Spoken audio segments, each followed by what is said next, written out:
Hey, this is DCAB, and Apple just unveiled the brand new iPhone.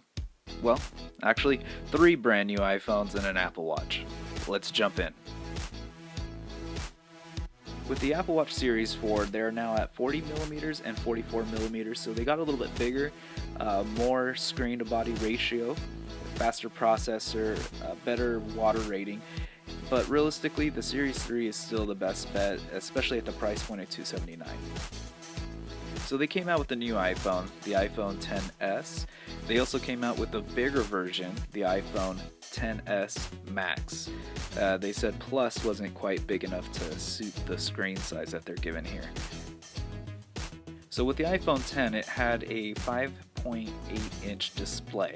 On the XS, it has the same size display, and the reason they call the XS Max a Max phone instead of a Plus is because it has a 6.5-inch display. So it's 0.1 inches bigger than the Note 9. Main difference is on the Apple, it's going to have that notch at the top, so it's not all screen usable, versus the Note 9 where there's no notch at the top. Apple also did improve the IP rating to IP68 on the iPhone XS and the XS Max. So from 1 meter to 2 meters deep, you could take your water for up to 30 minutes at a time. Now, everything else is pretty much the same as far as the hardware goes. You're still going to get the HDR, you're still going to get 3D touch, you're going to still get the 120 hertz display on there. You're just going to get a bigger version of these guys, and you're also going to get a faster processor as well. And that faster processor is the A12 Bionic. It's an overall improvement from the A11. It is a smaller processor, it's a faster processor, it's more efficient as well. Now, last year's model was great. The A12 is going to be just that much better.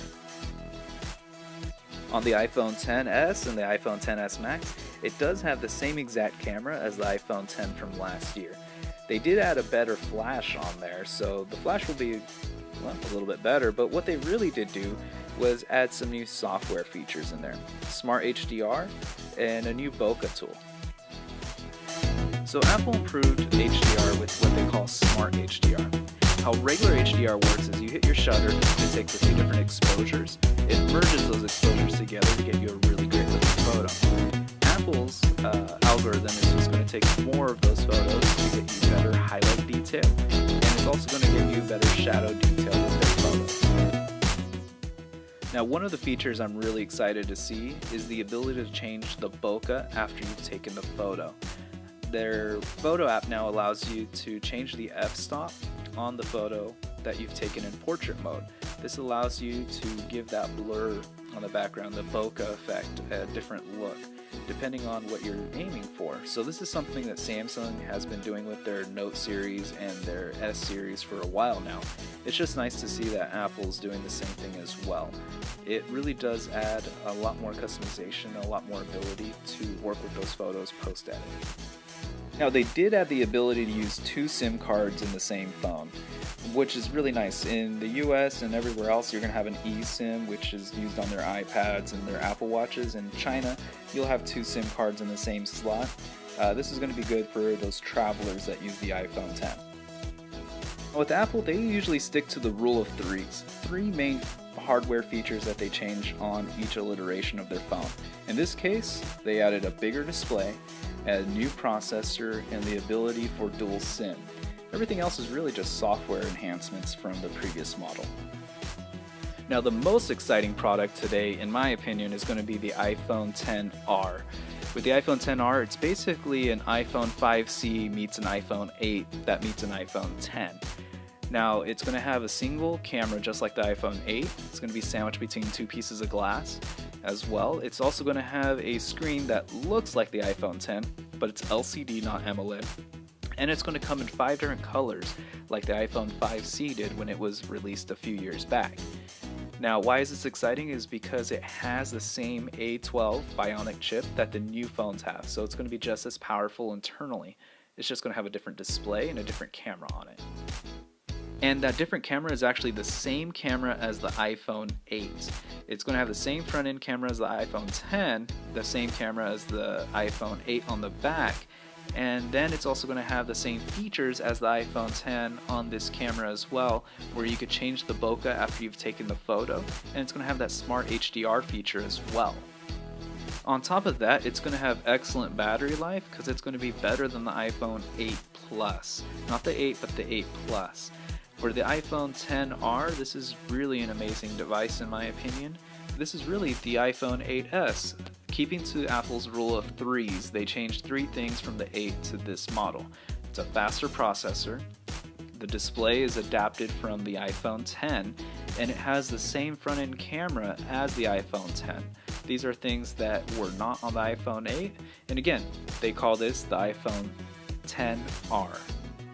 So what does it cost? The iPhone XR, in my opinion, is the best of these 3 as far as cost to quality. You're going to start at 64 gigs and it comes in at $749.